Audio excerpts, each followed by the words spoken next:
So, who's next? Christopher brings another pool question.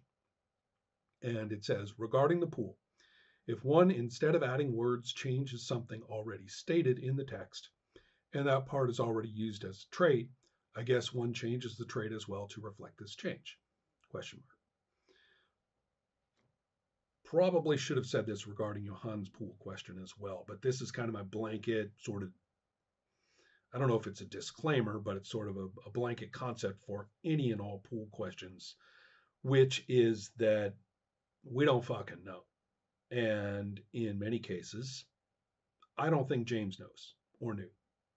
I think that if you look through the text of the pool sequentially, you will find, particularly if you were there, you will even recognize something someone said that just got planted into the text, the next iteration. Not to go into like what psychology might have been involved or anything of the kind. It's just basically not really game design. It's just kind of accretion of stuff people say. Some of them I think are pretty good. Some of them I think kind of rot. Some of them are improvements. Some things about later texts relative to the original I think are a lot better. So it's not like it went from, the great original and then just got compromised, nor is it about, this terrible original that, increased and improved and was baked through design. Neither of those happened. Well, with that stated, that means that anything that I say is kind of me looking at this text and going, well, how do I want to play it? That's not even best practices. I don't know if it's best practices. I just know, how do I want to do this? Which in some cases, like an important part of the death rules, it just means sharpieing them out.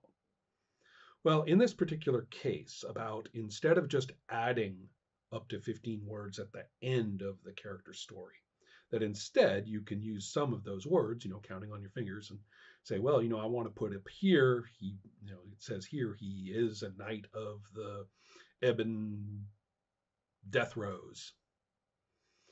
And you, given events of play, happily, sharpie out the is, or don't sharpie out anything, just put after the is, no longer. Okay, that's two of my words. He is no longer a knight of the Ebon Death Rose. And Knight of the Ebon Death Rose had been underlined and is a trait, and it's still there. There's no reason to change that. So anyway, that idea was added in at some point through time in Discourse on the Pool, and I know that because I suggested it. And one thing that nobody did was play the pool long enough with enough changes to the character story so that we actually kind of see the power of the system at work and get a sense for just how practical it was, or in its details, or anything of the kind. Most of the people talking about the pool, threw a couple of dice here and there and panicked at most. Many of them didn't even do that. So first and foremost, we have that particular concept in one version of the rules, which is fine. This emendation of previous stuff. So it's kind of one of these questions of, why borrow trouble? Why make up some problem? If it doesn't even happen in play. If you play a whole ton of sessions of the pool and people are using these words and changing their stories, and we discover, these stories develop into these really cool sagas of play, and, bonus. Does this even crop up? Does anyone do this? So that's my first thing is, do we even have an issue here? Since I'm charged with responding to the question, I kind of have to breathe deeply and say, all right, here's what I think. And again, this is by no means an interpretation even of the pool, or, claiming that the text implies this in some way or anything. It's just what I think at the moment. And it seems to me that, nope, you're not changing any traits. If you want a new trait, it's going to eat words. You can't get a new trait just by putting in a not. And if you if you have some sort of situation where part of an existing trait turns out to be part of the wording for, given the additional words, what is apparently a valid new trait, I suppose, and this is where things get all humpbacked and sticky, is I suppose you could have like phase A underlined, and then the last four words of it, are double underlined and continue into the wording of another trait, and then each one has a different bonus. But no, I don't think you're going to back convert some trait, especially with bonuses onto it, into a different trait. Whether you have a trait, who knows though? I mean, am I being overly intense here? What if there's no bonus on it? Who cares if it gets changed or not? Maybe it'll still stay underlined and it's just phrased differently. I don't know. The pragmatics of it and which of these is elegant and which of them is fun, which of them is legalistic and just solved by saying don't do that, I don't know. We have to play a lot more, all of us, to start having any viable positions on these. I'm telling you what I think at the moment, but I don't know yet for just that reason. Who have we left? We have questions from John, which are a little intense, actually. This whole presentation is taking way longer than I planned, but maybe it's a good thing, right? Maybe we're all learning here. Okay, here's all about sorcerer, and what then? How do demons heal? If my demon gets badly injured in combat, does its okay, well there's a whole bunch of sub questions. All right, let's back off a little bit. First of all, lasting damage is always cut in half at the end of a combat, and this actually isn't about a chance to rest, which is the phrasing of the part about the cutting the penalties in half is about it says when it gets a chance to rest. That's just not an issue. It's at the end of combat. Done. And so let's see. But it points out, okay, its lasting damage will be a certain amount. Yes, that's true. How does it heal the rest? How long does that take? Is it the same for humans? John goes on. It says, my instinct is to say that an injured demon is in need and can only heal when it receives its need, and that when it does receive its need, it heals immediately, but I don't think it says this in the book anywhere. And in this, he's completely correct. The rules as written basically assign healing by default to demons as the same as people. Other language about the need leads to a very strong implication, although it doesn't say so, and I'm not claiming it does, that John is making, or an inference that John is making, which I think is justified. The slight difference is that he says when the demon gets its need, it heals right away. How's that? Okay, so I just described the textual default. Do it like a person. John took a look at that, thought about need, and said, well, I can change that a bit. This is fantastic.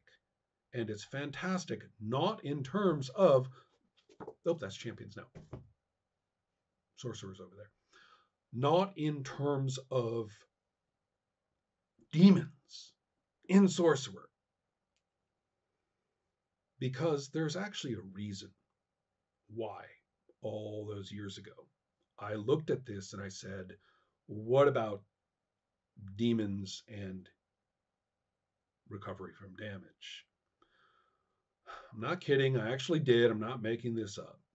And I left it at the default for people, and then I shut up. And I know this drives all kinds of people crazy when I say this, But I was not in a forgiving mood when I wrote Sorcerer, and to some extent, I maintained that through the annotations and through today. Not to be very forgiving and kind of say, put on your grown up pants, do it as a people default, or look at your concept of the demons and say, how do they heal? The answers are as far and wide as you could possibly imagine. They could be right away. They could be not except under extraordinary conditions, that demons don't heal unless, something remarkable happens.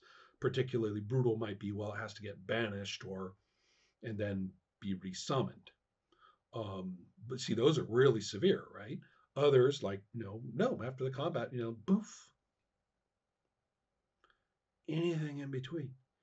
I mean, come on. In one game, demons are your unconscious thoughts, manifested in a gluey mass as you dream, and then you wake up in the morning and it's, sitting there in a chair, next to your bed saying, hello there. Or so we say that's what demons are in that game. Whereas over in this other game, there's this whole metaphysical cosmic thing where, the Gnostics are right about this, and then the medieval Christians are right about this, and then the Buddhists are right about that, and right there, that node right there, yeah, that's the demons. And that's what your essential self, has to cope with, your S word. Has to cope with in some larger scheme of your cosmic existence, blah, blah, blah.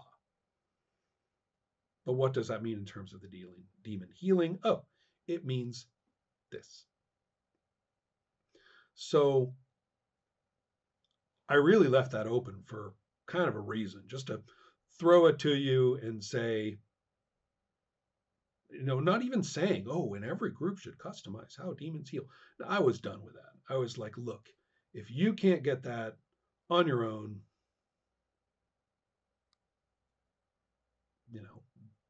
have a nice walk off the cliff. I didn't put up a handrail for you. And that's kind of where it stands with this. Perhaps a legacy thing. Would I do it otherwise? If when I was doing those annotations in 2013 and John had come along and said, how do demons heal? Would I have in the combat section, have carefully written a little annotation there saying all this, but nicer? Probably. So there you go. That's why it is the way it is, but that is the rule. Default, heal like a person. But that's a very, very weak default. That's the default you would get if you don't think about what you're doing. And after that point, thinking about what you're doing, do that. Okay. Now that I've frustrated and, insulted everybody again, let's take a look at this part, which is a little bit like that pool question earlier. The question has sort of weird detours and distortions, and I have to guess at the question or drill to a part of the question, cope with that, and then go to pieces and say how they do or don't apply now in light of that answer. So in bold, fortunately, it says, if Alex takes next action damage, it applies to their next action, obviously. Then in bold, if they roll defense before their next action, do the penalties apply? Question mark. Yes. Do the penalties then clear? Question mark. No. Let's solve this right away. Don't call it a next action penalty. Call it a next roll penalty. Next roll. Doesn't matter for what. Really doesn't. Just call it a next roll penalty. Move on. So, and it always clears. That penalty from taking the damage, the temporary part, that always clears once it applies. So here's Alex. Takes a hit. Ow! Right? minus no lasting damage, -3 temporary damage, right? So holding a -3. Along comes another attack. Shoot, Alex is in full defense, and so gets +2 to the aborts to an attack or to a defense. And I'm not even going to say that. Sorry, I'm making things complicated. Stay with me. Alex takes that damage, has the floating -3 penalty. In comes another attack, and whatever it takes, there's another defense roll right there, and it's -3 to those dice. Whatever happens next roll, whether it's defense, offense, active roll of action in the sense of Alex doing something, doesn't matter. The -3 are gone. They always get roll, well, not roll, but applied as a negative modifier once, and it's to the next roll. Simplifies everything, make it work conceptually. Don't stress over it. Don't make up, but what if this and that and the other thing, and then it wouldn't make sense. No hypothetical sorcerer, please. So there you go. It does also then say, if Alex took the next action damage before their action came up in the round, then the penalty applies to their action later this round, and then that damage clears. But if Alex took next action damage after their action in this round, then the damage lasts into the next round and applies into their action in the next round. Pretty sure I've got all that right. Well, you do if we're talking about next action, if that's the next roll. If a need for defense comes in at any point before any of those actions, then that's where the -3 goes, the next defense after taking the damage. And also, as I hope those two sentences correctly imply, this round versus next round is absolutely immaterial. The floating penalty is for the next roll, whether it occurs later in this round, whether it occurs in the next round, whether it occurs before your designated action spot in this round, or whether it occurs after it. Just, give us all a break. Next roll. Gets the -3. Then the -3 goes away. So it says, to go on, long question, John. Not sure it's one question. But it then says, now, if Alex is doing something that involves 2 linked rolls, like the example in the book, swinging from the rigging for a cover roll, and then making a saber slash with the stamina in bold, does their next action damage apply to both rolls, or just the first one? I hope I've clarified this. He says, my instinct is just the first one. Okay, good. Yes, confirmed. Just the first one, because the next action damage, the temporary damage, just call it, don't say next action damage. That's walking you somewhere like into a tree or something. Next roll. Temporary penalty applies to next roll. That next roll is that cover roll for swinging on the rigging. Well, who cares what the roll is? It's the next one. -3. Done. Things get a little odd after this because John goes on and says, my instinct is just the first one, because they'll roll badly and penalties from that first roll will carry over onto the second roll. Ooh, this is where I get itchy and say, can we Sharpie that part out? They're dice. They can roll well, they can roll badly. Yes, there are probabilities, but the full range is there. You could get a big old bonus on that, on the saber slash based on your swing, even with the -3 dice. So anticipating that that's there because, it'll roll into the next one badly anyway. Oh, and then here's the other part. Oh, yeah, see, penalties from that first roll will carry over onto the second roll. I'm not quite sure what you mean by that. First of all, in any roll where you have 2 linked rolls like that, if you fail the first one, you don't count victories against yourself and then apply them as penalties to the second. I hope you didn't mean that. It's forgiving. do poorly on that first roll, you fail to beat the opposing dice, there's no adjustment to the second roll. You just make the second roll as if the first one hadn't worked. Special effects may involve, your swing on the rigging may have caused problems when you failed it, but Sorcerer's pretty forgiving about that. Maybe you made the swing and it just didn't give you the impetus that you wanted, but you get to keep the fact that you swung on the rigging. That's pretty cool for this game and is not intended. The failure on the first roll is not intended to bork you in terms of your basic action.